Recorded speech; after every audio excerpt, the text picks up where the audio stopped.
Amis auditrices, amis auditeurs de notre belle radio, vous êtes bien sur la radio Voix de Femme. Aujourd'hui, nous allons voir ensemble le portrait du docteur Amina Belhandouz, qui est enseignante, chercheur à la faculté de médecine. Elle a suivi plusieurs formations dans le domaine médical, le volet psychologique, le soutien moral des souffrances telles que les personnes atteintes de la maladie du cancer. Madame Amina Belhandouz, alors comment je vais me présenter? Des fois, il m'est difficile de me présenter. Je suis une éternelle apprenante. Voilà, je suis enseignante universitaire à la fac de médecine. J'enseigne l'anglais médical et le français médical. En dehors de mes activités académiques, je fais du bénévolat et j'ai 3 volets dans ma vie. Le volet apprentissage, enseignement et bénévolat. Voilà mon style de vie, quoi. Alors, au niveau de l'apprentissage, j'ai fait plusieurs, formations à Alger. Je veux être tout le temps cette éternelle apprenante. Je viens à Alger, je me déplace à Stif, à Constantine pour faire mes formations. Donc, plusieurs formations. L'objectif, c'est de soulager des souffrances, les souffrances morales ou physiques. Ma toute dernière formation est l'hypnose, ou bien l'auto-hypnose. Maintenant, le bénévolat, c'est pour les malades atteints du cancer, que je n'aime plus cette appellation, je les appelle les perles. C'est vrai que maintenant j'ai une pandémie, je suis un peu alitée. Je suis très heureuse de les recevoir hier dans la Khayma au complexe de El Jazeera à Béchar. Et elles étaient venues, j'étais très heureuse de les voir. Et le bénévolat, c'est parce que j'ai fait une formation du coaching de santé à Alger. J'ai appris sur l'anatomie, les organes vitaux, les émotions, relations. Donc j'ai fait la régulation cardiaque dans cette formation qui a duré 2 ans. J'ai fait aussi, bien sûr, l'hypnose, j'ai fait la nutrition. Et moi, le mémoire que j'ai fait, je l'ai fait sur une enquête que j'ai faite à l'hôpital, au CAC Centre Anticancer de Béchar, où il y avait plusieurs perles, entre parenthèses, l'appellation des malades atteints du cancer. Et j'ai fait cette enquête et j'ai trouvé qu'il y a des facteurs communs qui mènent à ce cancer et que j'essaie maintenant de prévoir. Bien sûr, elles suivent une chimiothérapie, une radiothérapie. J'essaie de soulager leur morale et d'agir sur leur nutrition comme moyen préventif, pour ne pas qu'il y ait de métastases et autres, parce que l'émotion négative, les traumatismes, tout ça, c'est justement les facteurs de risque qui mènent et qui peuvent oxyder la cellule, puisque la cellule a une mémoire. Même les voyages que j'ai faits, c'est dans le but d'aider les gens à soulager leurs souffrances, que ce soit en Irak ou en Syrie ou en Jordanie ou en Algérie, bien sûr. Pour revoir davantage les facteurs de risque d'atteinte de la maladie du cancer, cette maladie qui touche beaucoup de gens, Amina Belhandouz a commencé à chercher et à travailler avec ces patientes, ces femmes qui sont atteintes de cancer, qu'elle appelle des perles, car elle ne les voit pas en tant que malades. Amina Belhandouz, une femme pleine de courage et d'énergie positive. Elle ne s'arrête jamais de donner le meilleur d'elle-même, pour faire de ces femmes des bénévoles, pour former à leur tour d'autres personnes qui auront besoin d'aide aussi. Car Amina Belhandouz insiste sur l'importance du bénévolat. Et plus tard, je souhaiterais avoir, c'est-à-dire les personnes que j'ai coachées, les anciennes malades qui sont guéries. Je suis très heureuse de voir quelques dames guéries. Et c'est ces dames-là avec lesquelles je vais peut-être ouvrir un centre où il y aura du bénévolat, bien sûr, un centre de relaxation, de convalescence pour soulager les personnes. Voilà mon objectif, Inch'Allah.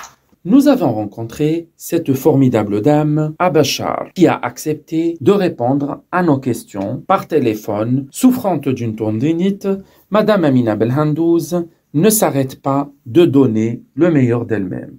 Ces dames aussi dégagent de l'énergie quand on leur donne de l'énergie et de l'importance et qu'on leur fasse confiance. Si on leur fait confiance et qu'on leur donne cette énergie et qu'elles ne sont pas malades et qu'elles vont pas rester malades toute leur vie, personne ne tombe malade comme ça. Et personne ne reste totalement malade. Donc c'est une vision, c'est une façon, il faudrait que dans notre cellule, d'après mes recherches, mes lectures, etc., mes recherches les articles médicaux que je lis, que ce soit en français ou en anglais, la cellule a une mémoire. Et notre corps a 70% d'eau. C'est pour ça que je dis aux dames, je leur dis, écoutez, vous êtes bénis, vous focalisez pas sur le cancer dans un point de...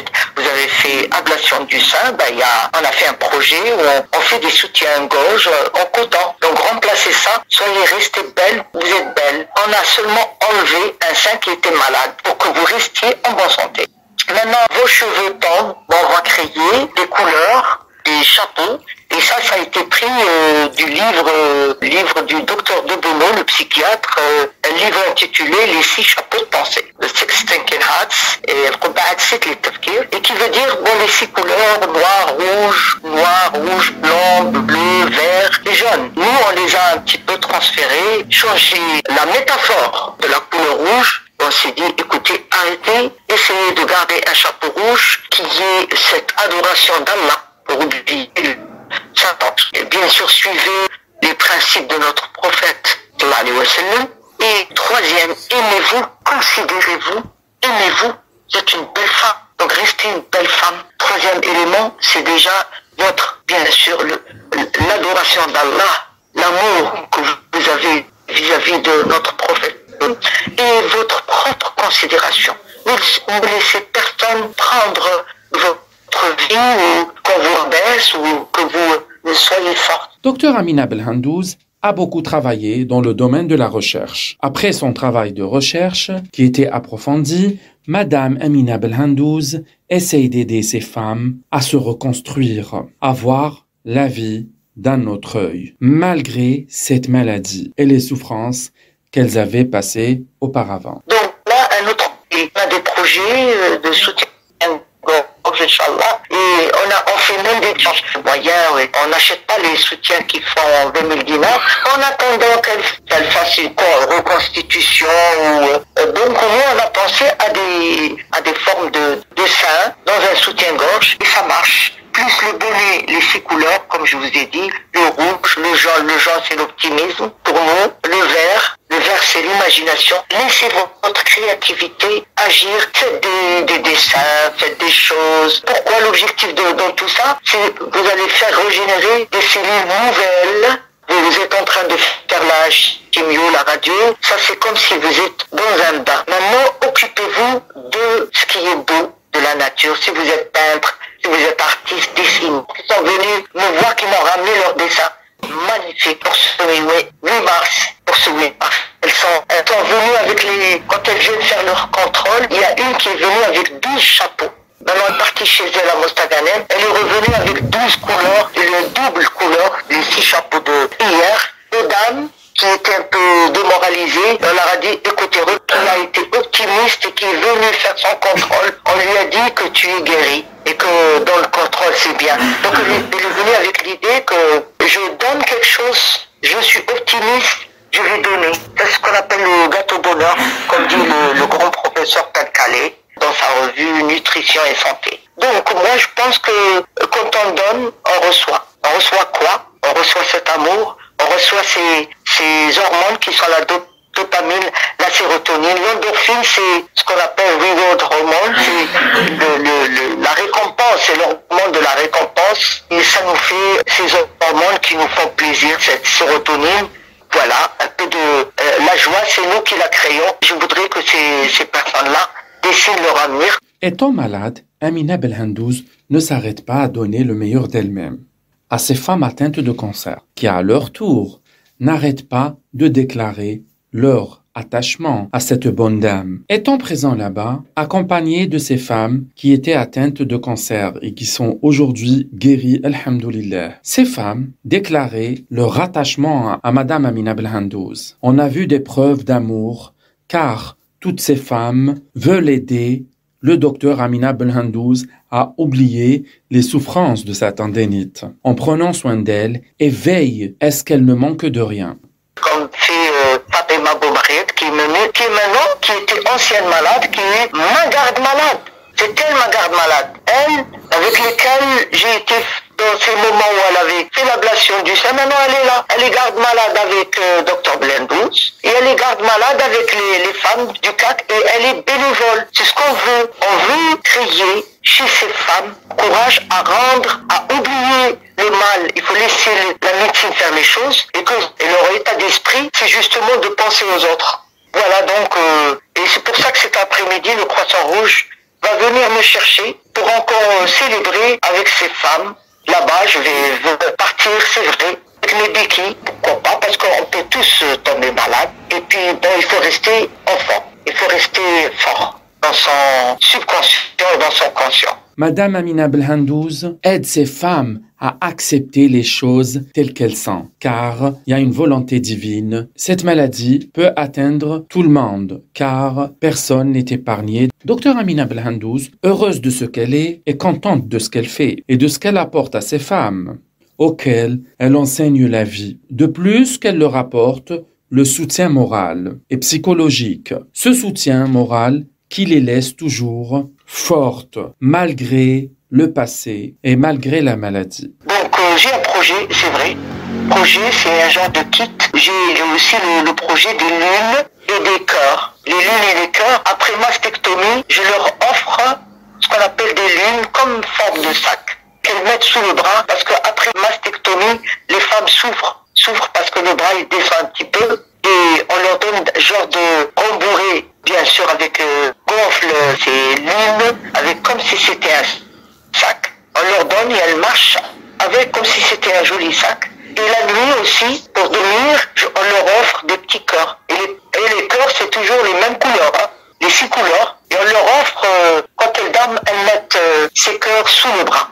Et ça soulage un peu la douleur au shifa min indallah. C'est un système d'auto-guérison, et même, il y a une Française qui était ancienne atteinte, que je connais, certaines dames françaises, Sandrine, qui nous envoient des comptes aussi. Et elle trouve que ce que nous faisons avec les perles, nos perles, est quelque chose d'inédit. Mais nous, on le fait comme ça, on est content de voir ces dames vraies partir chez elles, que ce soit à Alger. On a connu des personnes qui étaient venues d'Alger. Un cordon bleu, s'appelle Sarah. Elle est de Ain de Fla, tiens. Je lui passe le bonjour si jamais elle m'écoute. Et cette dame a été extraordinaire. Elle était là, faisait la radiothérapie. Elle me dit, moi je suis forte dans la cuisine. Et la cuisine diététique pour les... Et elle nous a invités elle-même pour faire elle-même un premier jour de Ramadan l'année dernière. C'était magnifique ce qu'elle a fait. Donc moi je trouve que chacun de nous a un savoir-faire, un savoir-être. Il faut avoir un savoir-devenir. Le savoir-être, savoir-faire et savoir-devenir. Donc il faut savoir devenir ce qu'on veut devenir. Un message à la femme algérienne, s'il vous plaît, docteur Amina Belhandouz. Très bien, je dis ceci, j'offre ceci, femme spirituelle et belle, chassez le pêle-mêle qui freine. Soyez cette femme, cette gazelle si belle, dédiée tout de suite. Comme ça m'est venu et j'ai dit. Donc j'offre plutôt à toutes les femmes, à toutes mes perles, à toutes les perles d'Algérie. Je veux qu'elles soient toujours tout le temps perles, parce que j'ai fait une recherche sur la composition de la perle et l'histoire, comment la perle est conçue. Donc il n'y a qu'à voir. Et je dis aussi, ce petit poème, je dis à toutes les femmes qui sont extraordinaires et qui chassent tout le pêle-mêle, qui frêle, je dis bien, et à toutes les perles aussi, et à toutes les grandes dames algériennes. Je dis ceci, je suis l'automne, qui suis-je? Je suis l'automne dans sa tristesse, mais je suis le printemps dans sa gentillesse. Qui suis-je en réalité? L'amour dans sa fragilité, mais l'eau dans sa limpidité. Qui suis-je en réalité? Qu'un être vivant, aimant, souffrant, souriant, croyant, tout simplement. On me l'a traduit en kabyle, mais j'ai peur, je ne suis pas kabyle, mais j'aime bien cette langue, donc je me rappelle que quelques versets. Voilà ce que je me rappelle de ce qu'on m'a traduit.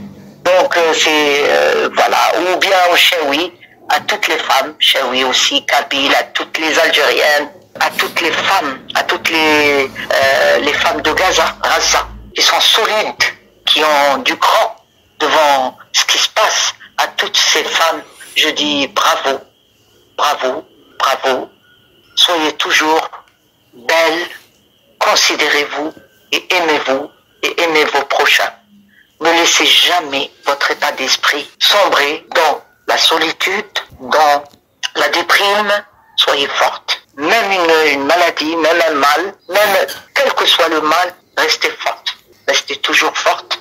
Parce que même dans le mal, dans les erreurs qu'on peut faire et commettre, etc., on apprend. C'est un tremplin. L'erreur est un tremplin d'apprentissage. Aujourd'hui, ces femmes ne s'arrêtent pas de donner, car elles sont reliées. En la voyant, on voyait une ruche d'abeilles. Amina Belhandouz qui représentait la reine et les autres perles qui représentaient les travailleuses, les femmes laboureuses et qui veillaient à donner le meilleur d'elles-mêmes aussi. Car elles avaient l'esprit craintif, un esprit combattant aussi, car elles combattent la vie et la maladie aussi.